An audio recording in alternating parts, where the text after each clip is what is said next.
Try not to speak unless you're spoken to. Okay. Are we recording on audio? Try not to make eye contact. Try not to. Don't touch that. That's where I get the. God. Okay. Can you stop that before the intro?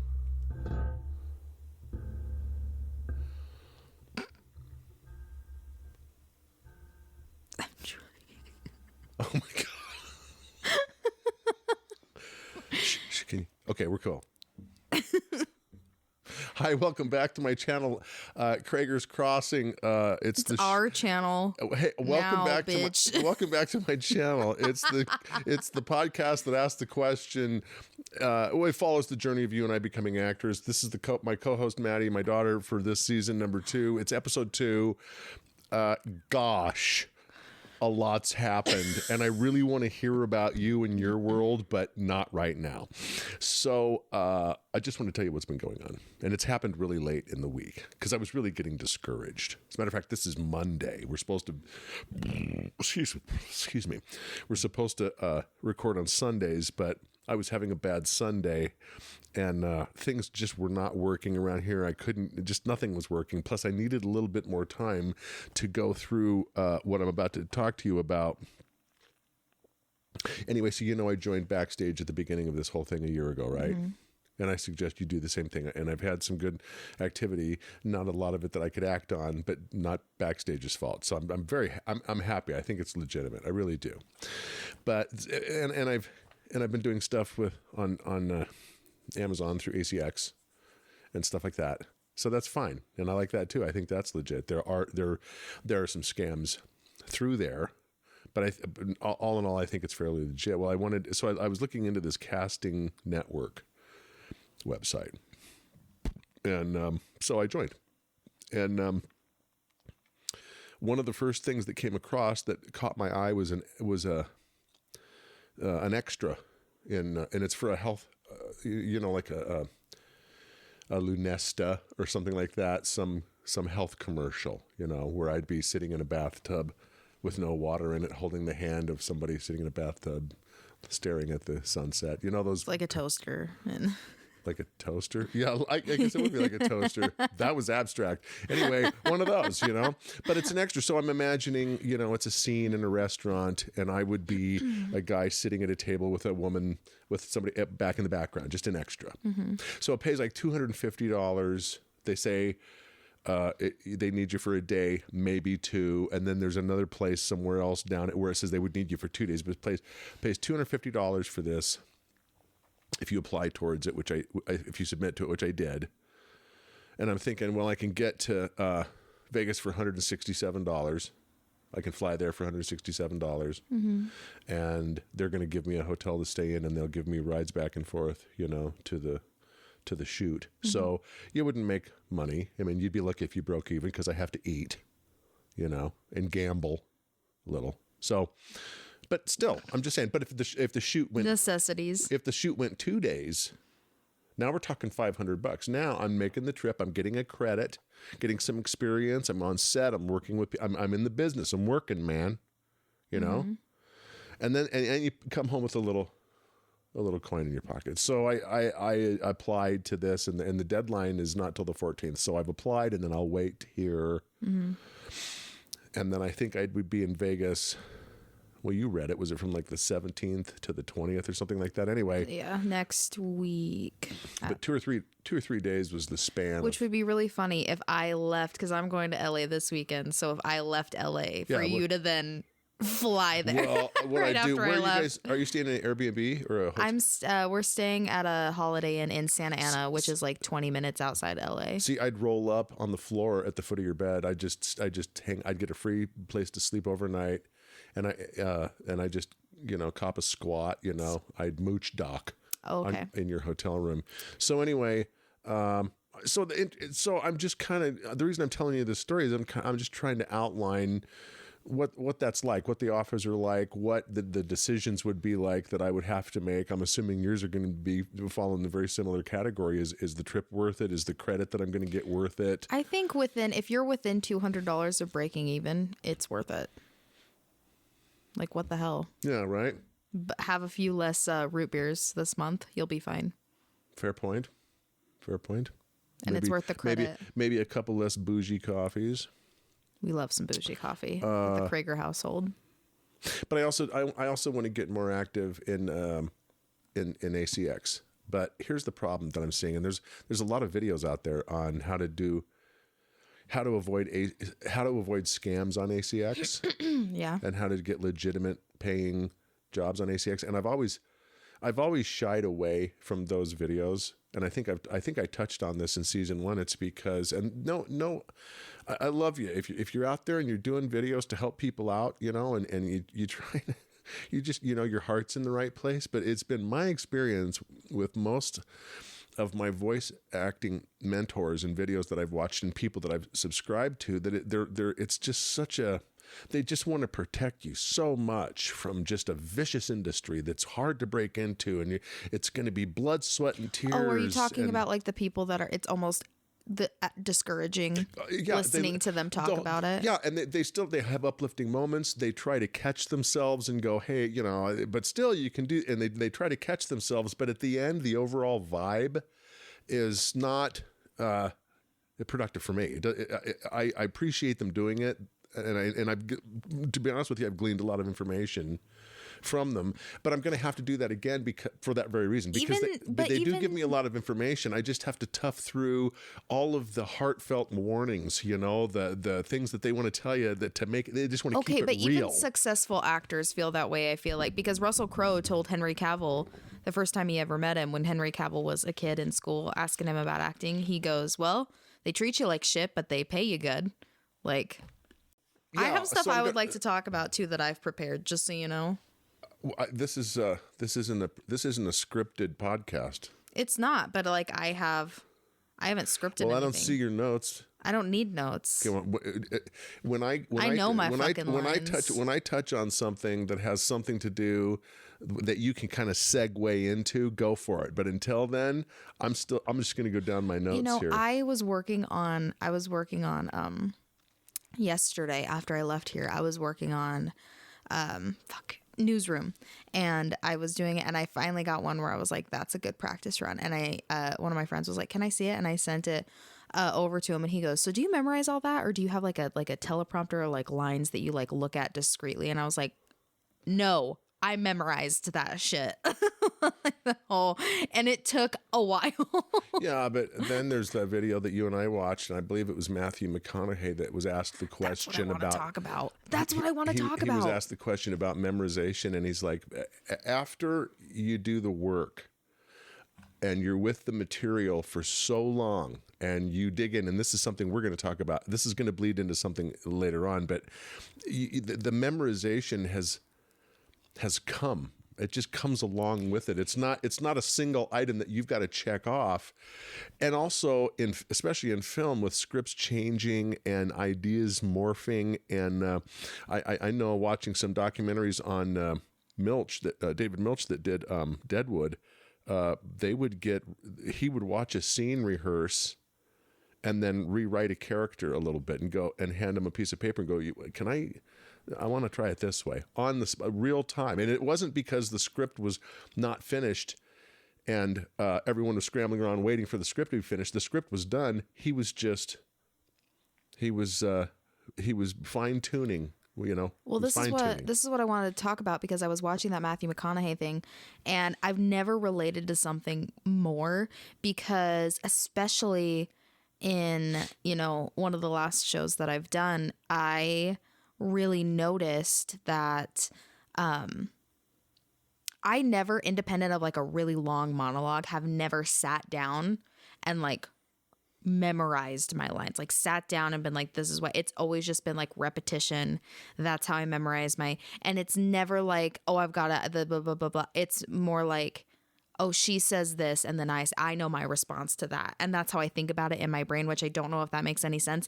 But he's like, I read it, but it's never me sitting down just like memorizing word for word. And I do. And like this last show, I knew my lines word for word, and I never looked at the script after opening night.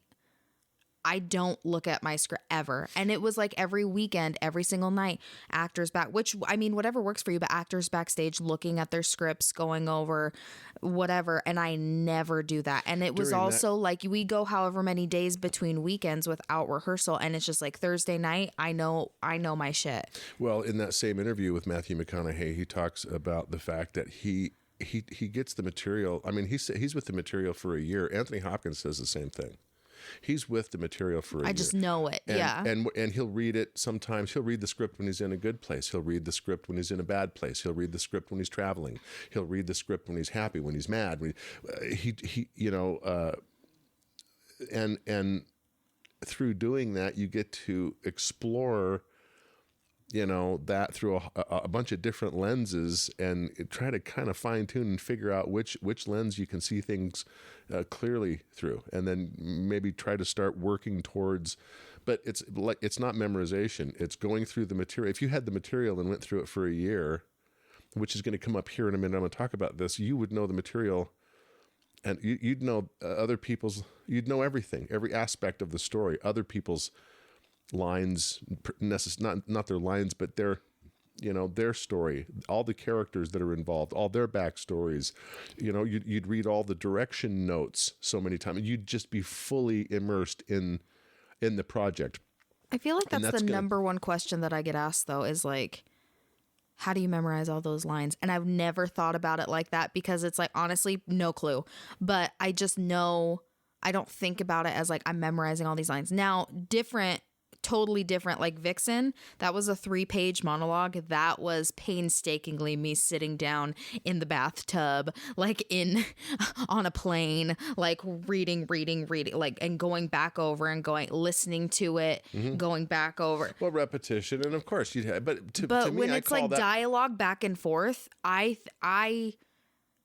know my character's responses to things, and that's how I think about it. Like that, it's not me going through going blah blah blah blah. I know that doesn't make any sense, and that's basically, you're like, well, that's memorizing. But I don't ever sit down and I'm like, I'm gonna read this through. Yeah, the more AC. I want to do some more videos going back to the ACX thing, so that I can learn the ins and outs of how to make my auditions work, which jobs are good and legitimate and will head me in the right direction, and which ones I just don't want to spend 2 days, working on something and then find out it's nothing, or it's not going to go anywhere, or those aren't the types of things I should be auditioning for. So I'm gonna bite the bullet. And I'm gonna delve into some of that research and try to find out how to make even backstage. I want to make ACX and backstage auditions pay off. I want to make sure I'm not wasting my time. So, I want to. This gets into, and I hope that learning the material, to the extent that I'm trying to allude to here, comes up at the end of this next segment that I want to bring up. You and I just got done watching a video, and Mark W. Travis, who's a director, Mark W. They call him the Dub. I don't know if that's true. No, they don't. Such an Idaho.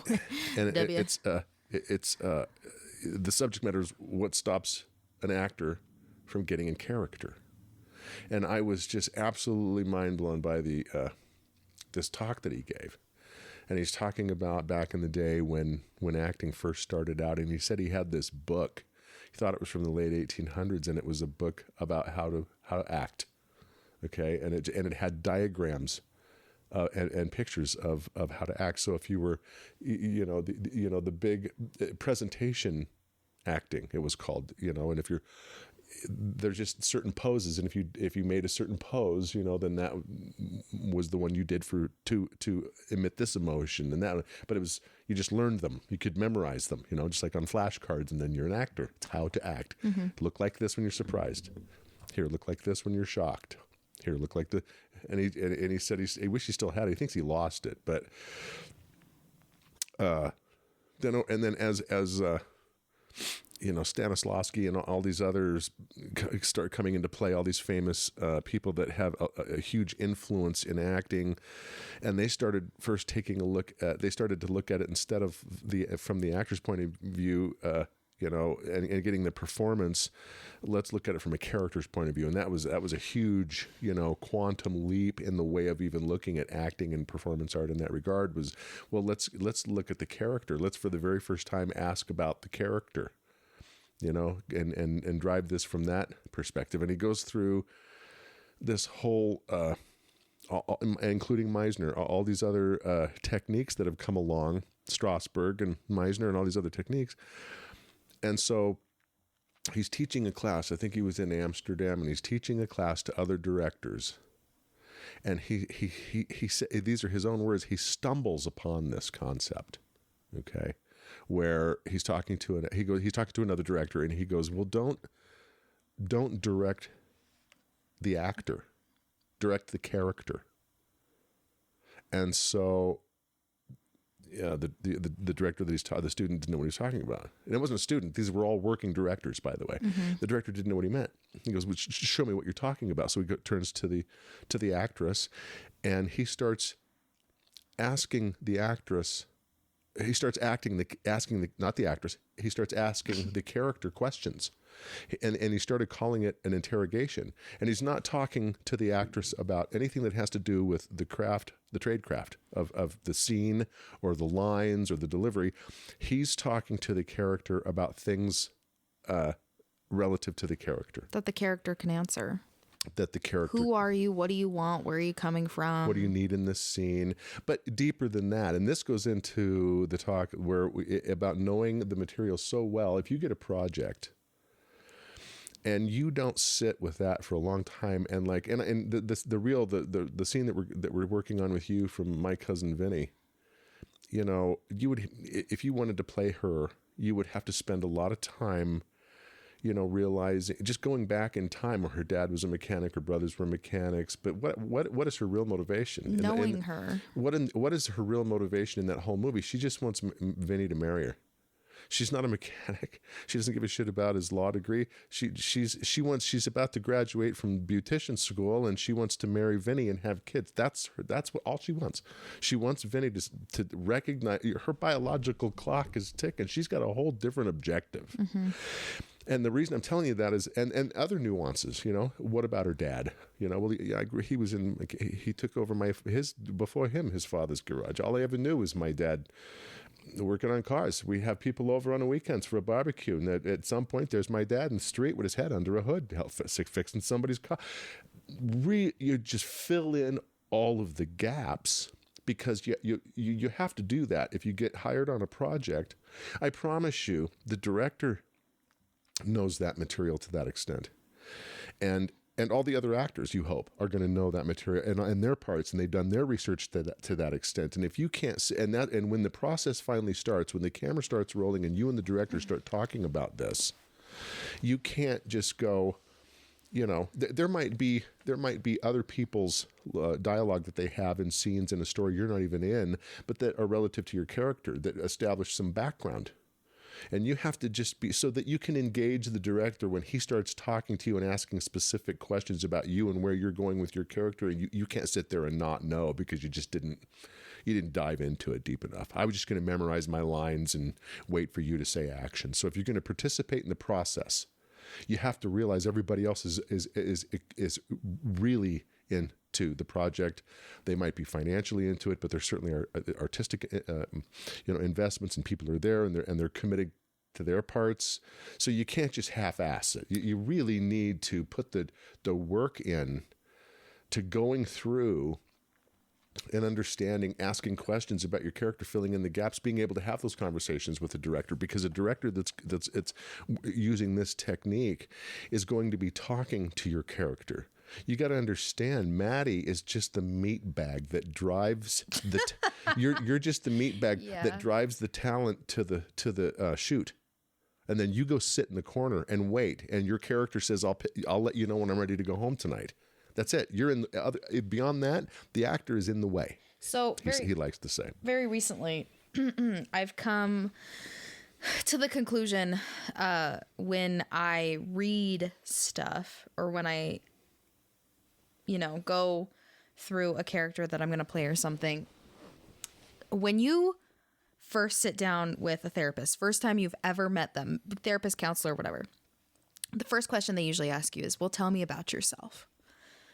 And I feel like that is a spot that you sit yourself in, and you not only tell them about yourself, you know, dumb interview stuff, your what you like to do, what your job is, but also you go through, you know, this is my relationship with my dad. This is why I feel like I am the way that I am in this aspect of life. My mom used to do this, which is why I think I'm this way. You really psychoanalyze because you're sitting in a therapist's office and you're trying to figure out what is wrong with me, you know?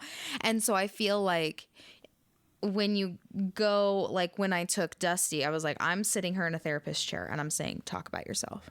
Tell me about yourself. Mm-hmm. She's going, well, I'm this way because of this, and I'm this way because of this, and my first job was this. And I feel like that gets you to the point where, like, because when you really understand who you are as a person, which is basically what people are trying to do when they go to therapy or counseling, and you really start psychoanalyzing, you know, who you are and how you react to things and why you are the way that you are and why you are and how that has molded you as a human and how that interacts with other people in your life, all the questions you should be asking yourself as an actor coming to a characterization. So that has been like a really tangible like way for me to look at taking, you know, someone that I know nothing about and going, I'm going to sit them in this chair and I'm going to go tell them about, so that if someone were to, you know, as I'm Dusty, like this last show, were to ask me, you know, why are you so friendly? Why are you so happy all the time? Why are you so, well, you know, my mom was always that way and she died when I was little. So I really feel like it makes me feel more of a connection to my mother, because she always had that, no matter what. She always had that. You're filling in the gaps, man. So it's something like that, because then she has a reason. She's not just bubbly. She's not just happy for no reason. Right. There's a reason why she continues to be that way, no matter what anybody in that show said to her, no matter what happened, no matter what. She always had that spark, that light, and she brought it. Why does she have that? So, you know, the therapist chair is really how I've been like. That's good. I like that analogy.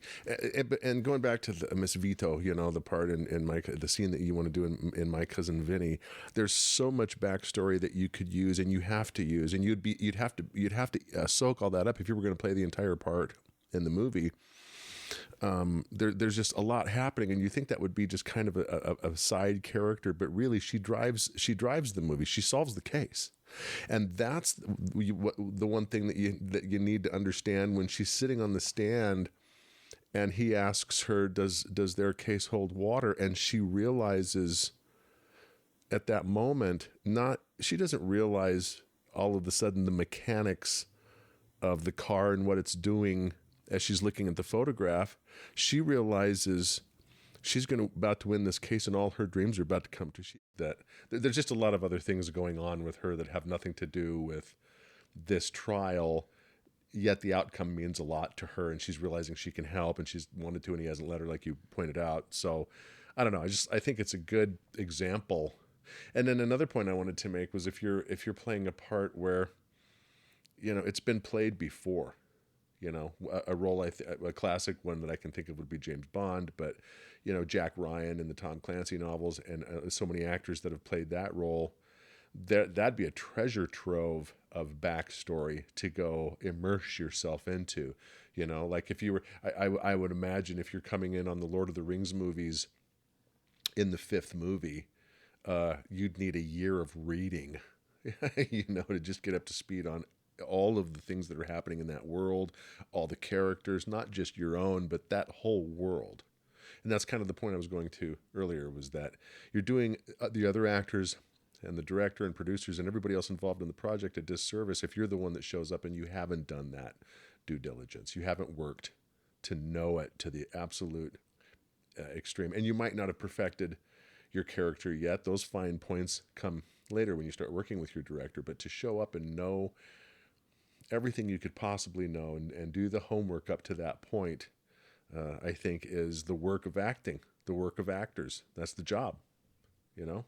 So, I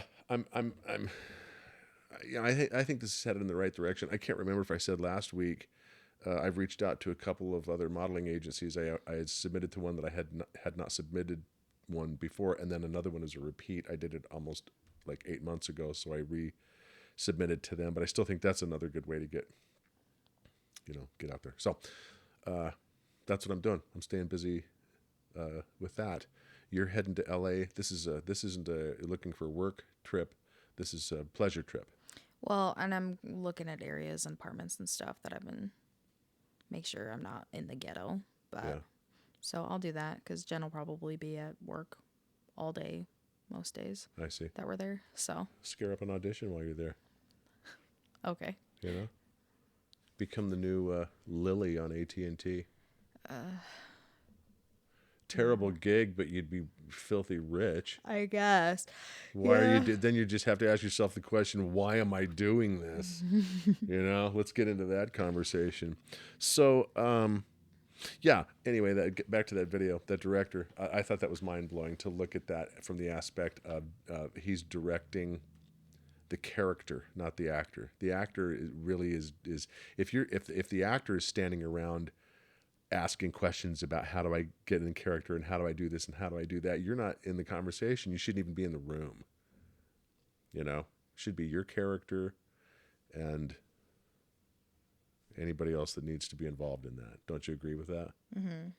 So, all right. Well, that's it. Do you have anything else that you wanted to illuminate us with? I'll get back to. I'll let you know if I become an extra in my Luminesta, which is really a Luminesta commercial. Luminesta. I don't want to know what it's called, but Lunesta. That's the one. So if that happens, obviously I'll come on and let everybody know I've got my first really. Do you remember when what I told Mom about Lunesta when I was little? No. I said, Mom, I'm not sleeping well. I think I need Lunesta. Oh, you were just a little kid. I was like 5, and you went, she watched too god much damn TV. Michelle, you watches too much goddamn TV. Yeah. I'm not sleeping super well, Mom. I think I need Lunesta. You were just a little kid. That was so funny, man. See, and I was going to make the observation that obviously the shtick here is that I'm too old to become an actor, and you're doing it at just the right time. But I think I've made the observation too in the first season. This couldn't have happened any other way. See, you got your shit together. You're way better of a decision maker than I was at your age. I mean, you really. I don't know about that. No, you've got your head screwed on straight. If I would have known fame and fortune early on, I don't think that I would be sitting here talking to you. And I think if your phone went off today and you got a major role and you have $3 million and you were rich, you just keep going. You'd take that in stride and move on. I don't know if I think I would have reacted poorly to any kind of fame or fortune at a young age. So I'm wondering if this all happened for a reason. I have to look at it that way, right? Yeah. Thanks, man. I don't know. Thanks. I didn't know you as a youth, but I think you would have been a dick. I would have been. I think I would have hated you. I think we would have not got along. I thought I was the shit. I think we would have.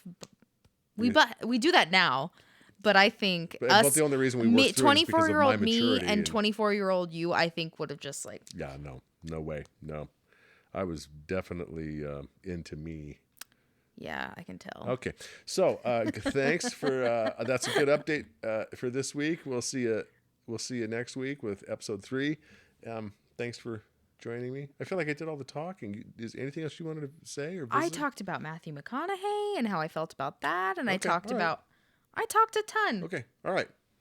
It just went by so fast. But if I talk too much, then he complains about that. See, you can't ever make this guy happy. This was just a very enjoyable conversation, and I just lost track of time. Because you talked the whole time. Bye. See you next week.